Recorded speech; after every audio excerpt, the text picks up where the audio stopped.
तो नमस्कार दोस्तों, आज के हमारे सेशन जो हम करेंगे वो है फरवरी मंथ का current affair Bihar special for BPSC 69। तो चलिए शुरू करते हैं। तो एक हमारा अभी कुछ दिन पहले फेब मंथ में नेशनल चिल्ड्रंस साइंस कांग्रेस, जिसको हम हिंदी में क्या क्या कहते हैं, राष्ट्रीय बाल विज्ञान कांग्रेस, एनसीएससी जो है वो आयोजित हुआ था। किस जगह पे? तो अहमदाबाद में। इसमें हमारे जो प्रणव सुमन है जो कि बिहार से हैं, वो सेलेक्ट हुए हैं 16 बच्चों में जो कि यंग साइंटिस्ट ऑफ इंडिया में जाएंगे। उसका प्रोजेक्ट क्या था? वो पिट्स बना रहे थे, जो आपके लिए धान उगाने के लिए जो गड्ढे होते हैं वो, तो इनके जो पिट बने हुए हैं वो किस चीज़ से बने हैं? It is made from coconut oil. तो ये जो नारियल के आपके छिलके बच जाते हैं, जब हम नारियल निकाल लेते हैं जो उसका छिलका होता है, प्याज और बादाम के छिलके, इनसे उन्होंने पिट बनाया है। इससे बीज में जो आपका जर्मिनेशन है, अंकुरन अंकुरन जिसे कहते हैं, जो भी हमारे बीज अंकुरित होते हैं उसमें सुधार होता है। तो ये 5 दिवसीय जो एनसीएससी का आयोजित हुआ था, ये कहाँ पे हुआ था? अहमदाबाद के साइंस सिटी में संपन्न हुआ था। उसके बाद हमारा आता है कि जस्टिस के विनोद चंद्रन, उनको अपॉइंट किया गया as a chief justice of Patna high court. जो इनसे पहले जो हमारे चीफ जस्टिस जी थे, संजय करोल जी, उनको प्रमोशन मिल गई है और वो अब जज है इन सुप्रीम कोर्ट। सुप्रीम कोर्ट में वो न्यायाधीश बन गए हैं। तो हमारे विनोद चंद्रन जी जो है वो अब वर्तमान में पटना उच्च न्यायालय के मुख्य न्यायाधीश हैं। उसके बाद हमारा आता है कि हमारे जो ये हैं गवर्नर हैं वो भी चेंज हुए हैं। तो हमारे नए गवर्नर कौन है बिहार के? राजेंद्र विश्वनाथ आर्लेकर। ये कौन से गवर्नर राज्यपाल है? 41वें राज्यपाल हैं। इससे पहले वो बिहार के राज्यपाल बनने से पहले वो हिमाचल प्रदेश के राज्यपाल थे। और इन्होंने किसकी जगह ली है? तो फगू चौहान जी का जगह इन्होंने ली है। और फगू चौहान जी जो कौन से स्टेट में चले गए हैं? तो वो नागालैंड में गए। फगू चौहान जी अब नागालैंड के गवर्नर बन गए। उसके बाद हमारा आता है कि हमारे बिहार में अब नर्सिंग की शिक्षा प्राप्त होगी, पढ़ाई होगी। आपको पता ही है जैसे कि नर्सिंग में जो नर्सेज होती हैं उनको भी ट्रेनिंग दी जाती है। तो हमारे केंद्रीय बजट, जो सेंट्रल का जो बजट आया था, उसमें 2023-24 में पूरे भारत में 157 मेडिकल कॉलेज अस्पताल स्थापित किए जाएंगे। तो बिहार में 3 मेडिकल कॉलेज में दिया जाएगा ये ट्रेनिंग, नर्सिंग की ट्रेनिंग जो दी जाएगी। ये कहाँ कहाँ पे होगी? पूर्णिया, बेतिया और मधेपुरा में। हर एक में 100 सीटों का प्रावधान रहेगा। और NFHS 5 के अनुसार बिहार ने 85% से अधिक बच्चों का पूर्ण टीकाकरण कर लिया है। जो 85% है बच्चे हैं उनका पूर्ण टीकाकरण, जो भी आपको पता ही है कि 1 से 7-8 साल तक जो बच्चों का टीकाकरण होता है, जैसे जिसमें आपका ये डीपीटी का हो गया और तरह तरह की बीमारियों के लिए, हेपेटाइटिस वगैरह के लिए जो टीकाकरण होता है, बच्चों को वैक्सीनेशन करते हैं जिससे कि उनको भविष्य में ये बीमारियां ना आए। तो उसमें हमारे जो 85% जो बच्चे हैं उनका 100% टीकाकरण हो गया, मतलब उनको पूरा टीका मिल चुका है। बस 15% ही बच्चे हैं जिनका पूरा टीकाकरण नहीं हुआ है। इसके बाद हमारा आता है कि इंडिया पोस्ट के द्वारा एक कंपटीशन आयोजित किया गया था स्टैंप डिजाइन कॉन्टेस्ट का। तो इस पे नेशनल लेवल स्टैंप डिजाइन में कौन जीती हैं? हमारे बिहार की अमीषा जी जीती हैं। वो बिहार के किस जगह से करती है? बिहार शरीफ। जो कि नालंदा में पड़ता है, वहाँ से वो बिलोंग करती है। उन्होंने ये अवार्ड किस कैटेगरी में जीती है? तो विचारंच 75 की कैटेगरी में ये अवार्ड उन्होंने जीता है। और अब हम नेक्स्ट क्या है कि हमारे मुंगेर में पहला वानिकी महाविद्यालय, यहाँ जिसमें जो फॉरेस्ट के जो जंगल वन विभाग का जो कॉलेज होता है वो सेटअप किया जा रहा है। किसके द्वारा? मुख्यमंत्री नीतीश कुमार ने इसका उद्घाटन किया फरवरी में। तो ये भारत का दूसरा वानिकी महाविद्यालय और बिहार का फर्स्ट, बिहार का फर्स्ट महाविद्यालय और भारत का दूसरा महाविद्यालय। इसकी जो बजट रही है वो है 105 करोड़ रुपए। इसके बाद हमारा आता है state of counterfeiting in India 2022 का रिपोर्ट, भारत में जलसाजी की स्थिति 2022। अब इसके अनुसार क्या है कि जलसाजी क्या होगी? मतलब आपको बोलना कि ये चीज है कंपनी की, पर असल में वो कंपनी की ना हो करके वो लोकल हो या फिर सस्ती हो। अगर ऐसा कोई प्रोडक्ट आपको देता है तो वो किस में आता है? जलसाजी में आता है। तो ये किसके द्वारा रिलीज की गई है? ऑथेंटिकेशन सॉल्यूशन प्रोवाइडर्स एसोसिएशन के द्वारा। ये और क्रिसिल, इन दोनों के बीच में समझौता के साथ ये रिपोर्ट जारी की गई है। इसके अनुसार बिहार के बाजारों में बिकने वाले जो ब्रांडेड कपड़े हैं, MFSG जो है, ऑटोमोबाइल के पार्ट हैं, जो आप गाड़ियों के साइलेंसर वगैरह या फिर कोई भी पार्ट लेते हैं, स्पार्क प्लग वगैरह लेते हैं, दवाएं हैं, और उपभोक्ता के वस्तुओं में हर चौथा उत्पाद नकली है। ये देखिए, ये बहुत बड़ी बात है कि मतलब आप हर चौथा जो प्रोडक्ट है, हर चौथा वो नकली है, असली नहीं है।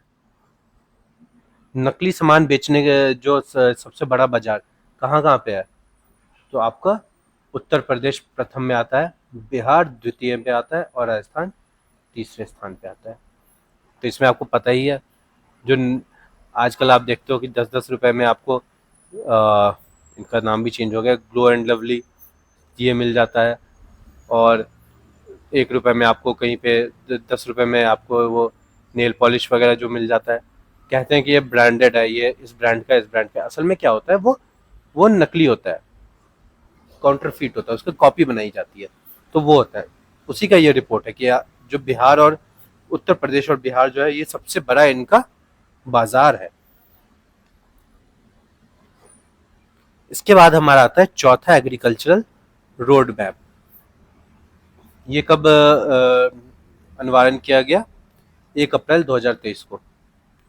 इसके जो फोकस क्षेत्र हैं, जिसपे सबसे ज़्यादा किया गया, वो है फसल विविधीकरण, क्रॉप डाइवर्सिफिकेशन में तरह तरह के जो आपके तरह तरह के जो फसल है वो उगाई जाएंगी, नई नई फसलें उगाई जाएंगी।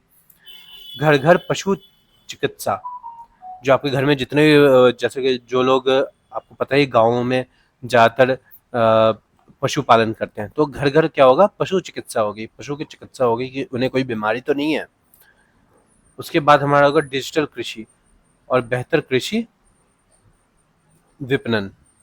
तो मार्केटिंग की जाएगी कि आपकी जो कृषि है उसको डिजिटल मार्केट पे बेचा जाएगा। जैसे आपको ऑनलाइन इसकी प्रचार की जाएगी, किस तरीके से आप अपने प्रोडक्ट को बेच सकते हैं। रोड मैप के में ड्रोन द्वारा नैनो यूरिया जो है उसका घटक किया जाएगा। मतलब समझ जाइए आप, जो रोड मैप है उसमें जो नैनो यूरिया है उसको बारिश की जाएगी। और चौथा रोड मैप जो इसका है, ये आया है अभी 2023 से लेकर के 28 के लिए। और पिछला रोड मैप सबसे पहला कब था? 2007 में, दूसरा 2021 में और तीसरा 2017 में आया था। तो ये हमारा चौथा रोड मैप है। इसके बाद हमारा आता है ग्रॉस डोमेस्टिक क्लाइमेट रिस्क, सकल घरेलू जलवायु जोखिम। अब आपको पता ही है कि जिस जिस तरीके से हमारा दिन ब दिन हमारा चलन बदलता जा रहा है, उस हिसाब से बहुत सारी चीजें बदलती जा रही है, एनवायरनमेंट बदल रहा है, ग्लोबल वार्मिंग आ रही है, तरह तरह से हमारे जो दिन प्रतिदिन के जो है वो हम नुकसान पहुंचा रहे हैं वातावरण को। तो इससे बहुत सारी चेंजेस आती है, जैसे कि कभी सूखा पड़ जाना, कभी कुछ हो जाना। तो इसके अनुसार जो उत्तर प्रदेश और बिहार है वो शीर्ष 50 क्षेत्रों में से है। जो दुनिया के 50 क्षेत्रों के जो लिस्ट जारी हुई है उसमें भारत के राज्यों में सबसे ऊपर में कौन आता है? बिहार, उसका उत्तर प्रदेश, और उसके बाद 28वां रैंक है असम का। तो ये क्या है, ये बिहार के राज्यों में, बिहार और ये जो उत्तर प्रदेश और असम, ये हमारे क्लाइमेट चेंज के ऊपर ज्यादा वो है, प्रोन है, कि मतलब इस जगह पे क्लाइमेट चेंज ज्यादा हो सकती है। जैसे कि कभी सूखा पड़ सकता है, कभी बाढ़ आ सकता है, जो नेचुरल नहीं है वो वैसा हो सकता है क्लाइमेट चेंज की वजह से। उसके बाद हमारा Khelo India senior national women's weight lifting championship हुआ। इसमें महिला weight lifting championship Khelo Indian India का। तो ये खेलो इंडिया कहाँ पे हुआ था आपका? यूपी में हुआ था। इसमें स्वर्ण पदक जीता है किसने? तो पटना की खुशी कुमारी ने। खुशी कुमारी ने 55 किलोग्राम के भार वर्ग में कुल उसने 155 किलोग्राम वजन उठाया था। उनका 55 किलो वजन है और उन्होंने 155 किलो का वेट लिफ्टिंग किया था, उसमें वो जीती हैं। उसके बाद है हमारा गणतंत्र दिवस 2023। इसमें गांधी मैदान में जो हमारा गणतंत्र दिवस हुआ था 2023 में, इसमें 12 झांकियां प्रदर्शित की गई थी। इसमें से 3 शीर्ष झांकियां किस किस की हैं? तो पंचायती राज विभाग का पहले पे है, दूसरे में कृषि विभाग का है, और तीसरे में पर्यटन विभाग और बिहार शिक्षा परियोजना टाई का। उसके बाद आता है हमारे पद्म अवार्ड। जैसे आपको पता ही है कि आपके ये 26 जनवरी को पद्म अवार्ड भी दिए जाते हैं। तो हमारे बिहार से 3 लोगों को मिला है ये पद्म अवार्ड। तो इसके कौन कौन से पुरस्कार विजेता है? तो आपको पता ही है, आनंद कुमार, ये कौन है? तो आपकी ये सुपर 30 जो जिन्होंने बनाया था, इनके ऊपर एक मूवी भी आ रखी है जिसमें ऋतिक रोशन जी ने इनका रोल निभाया था। तो ये वही आनंद कुमार है जिनको मिला है, किसमें? साहित्य और शिक्षा के कैटेगरी में इनको मिला है। तो इनका जो ये एक मैथमेटिशियन है, गणितज्ञ है, और सुपर 30 के संस्थापक भी है। उसके बाद किनको मिला? कपिल देव प्रसाद जी को मिला है। इनको किसके क्षेत्र में मिला है? कला के क्षेत्र में, आर्ट्स के क्षेत्र में। उन्होंने 52 बूटी कला, एक साड़ी का बुनाई का एक तरीका होता है, उसको पहचान दी है। इसके लिए उनको ये अवार्ड मिला है, पद्म अवार्ड। वो किस जिला से बिलोंग करते हैं? तो नालंदा जिला से बिलोंग करते हैं। फिर सुभद्रा देवी जी हैं, सुभद्रा देवी जी, वह मधुबनी की एक पेपर मैशी कलाकार है। पेपर मैशी आपको पता ही है, जिसमें वो पेपर को गला करके उससे कुछ कलाकृतियां बनाई जाती है। तो ये कहाँ से बिलोंग करती है? मधुबनी। इनको भी किसके क्षेत्र में मिला है? तो कला के क्षेत्र में मिला है। इसके बाद एक सर्वे हुआ है हमारे बिहार में, वो है लिक्कर बैन, मतलब शराब प्रतिबंध के ऊपर में एक जॉइंट रिपोर्ट आया है। ये किन किन के द्वारा किया गया? तो Bihar rural livelihood promotion society, Bihar ग्रामीण आजीविका संवर्धन सोसाइटी, जीविका आपको पता ही है, गांव गांव में आजकल इनका ब्रांच है, इनके द्वारा, और चाणक्य लॉ यूनिवर्सिटी द्वारा, और साथ ही साथ पंचायती राज विभाग, इन तीनों ने मिल करके ये सर्वे किया है। इसमें परिणाम क्या आया? इसका रिजल्ट क्या था सर्वे का? कि 99% महिला क्या चाहती है, और 92% जो पुरुष है वो शराबबंदी के पक्ष में है, कि शराबबंदी जो हुई है वो बहुत अच्छी चीज हुई है। और उसके बाद हमारा बताया गया है कि अभी तक 1.82 करोड़ लगभग 96% बिहारियों ने, जो बिहार के लोग हैं, उन्होंने शराब पीना बंद कर दिया है। और ये सर्वे कहाँ हुआ? तो बिहार के 38 जिलों में और 534 ब्लॉकों में आयोजित किया गया। शराबबंदी पर यह तीसरा सर्वे था। इससे पहले 2 सर्वे आ चुके हैं। ये कौन कौन से थे? पहला सर्वे आया था 2017 में, किसके द्वारा? ADRI और जगजीवन राम अनुसंधान संस्थान के ने इसको लॉन्च किया था पहले उसको। और दूसरा सर्वे किसने किया था? तो चाणक्य नेशनल लॉ इंस्टीट्यूट और AN Sinha institute of social studies में। तो चाणक्य नेशनल लॉ जो है वो इस साल भी है और इससे पहले भी थे, तो इन्होंने मिलकर के ये सर्वे लॉन्च किया। अब एक है ये नाइट टाइम लाइट एटलस, रात्रिकालीन प्रकाश एटलस। ये किसके द्वारा लॉन्च किया गया है? इसरो के द्वारा। इसके तहत बिजली से देश का सबसे रोशन जो राज्य है वो कौन सा है? हमारा बिहार है। तो पिछले दशक 2012 से लेकर के 21 तक में बिहार में बिजली के औसतन 474% वृद्धि देखी गई है। सोच लीजिए, 474% देखी है। और वही ये नेशनल की वृद्धि कितनी है? 43%। तो हमारा जो नेशनल के से कितना अच्छा 10 गुना ज़्यादा कर रहा है हमारा राज्य। तो बिहार के सबसे बड़े शीर्ष सबसे 3 जो बड़े राज्य हैं जिन्होंने ये वृद्धि की है, उसमें सबसे ऊपर में कौन आता है? बिहार, 474% के। फिर उसके बाद केरल आता है 119% और उसके बाद मध्य प्रदेश आता है 66% के साथ। तो बिहार में सबसे ज़्यादा बिजली की वो देखी गई है। रात्रिकालीन में सबसे ज़्यादा चमकता हुआ बिहार दिखा गया क्योंकि बिहार में सबसे ज़्यादा बिजली की बढ़ोतरी हुई है, कनेक्शन की। अब इसके बाद हमारा आता है integrated land record system management system, एकीकृत भूमि रिकॉर्ड प्रबंधन प्रणाली। ये कब लॉन्च की गई? तो 22 फरवरी 2023 को आलोक कुमार मेहता द्वारा लॉन्च किया गया है। इसमें कोई भी किसान या रैयत 10 रुपये ऑनलाइन भुगतान करके अपने राजस्व रिकॉर्ड की डिजिटल जो हस्तक्षरित प्रति डाउनलोड कर सकता है। तो डिजिटली साइंड जो अपने जो उसकी डिजिटल प्रति है वो प्राप्त कर सकता है सिर्फ और सिर्फ 10 रुपये दे करके, कोई भी किसान। या इससे हमारा इसका उद्देश्य क्या है कि जो भूमि का विवाद है, आपको पता ही है भूमि विवाद आजकल बहुत ज़्यादा बढ़ रखा है। हम देखते हैं कि कभी भी ये भूमि विवाद हो जाता है किसी के भी बीच में।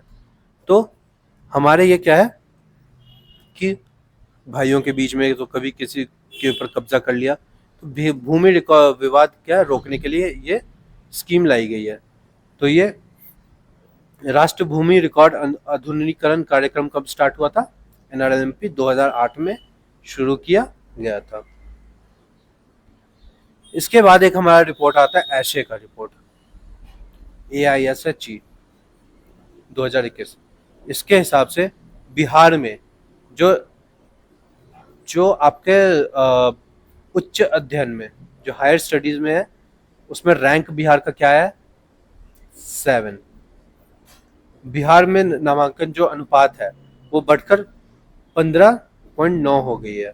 पिछले वर्ष ये 12.1 थी। GER में 3.4, जो भारत का राष्ट्रीय औसत है वो 3.4 है और उससे 1.7% जो अंक अधिक किसका है? बिहार का है। तो बिहार में उच्च शिक्षा में छात्रों की कुल संख्या कितनी है? तो 23,60,941 बच्चों ने उच्च शिक्षा में अपने नामांकन करवाया है। ये 2019 से लेकर के 2019-20 में कितनी थी? तो 17,38,432। तो हमारे बिहार के बच्चे बढ़ चढ़ करके अब हायर स्टडीज़ में भाग ले रहे हैं। तो इसी के साथ हमारा सेशन आज का कंप्लीट होता है। तो आप हमारे चैनल को ज़रूर से ज़रूर लाइक कीजिएगा, फॉलो करिएगा, सब्सक्राइब करिएगा और शेयर कीजिएगा अपने दोस्तों के साथ। धन्यवाद जी।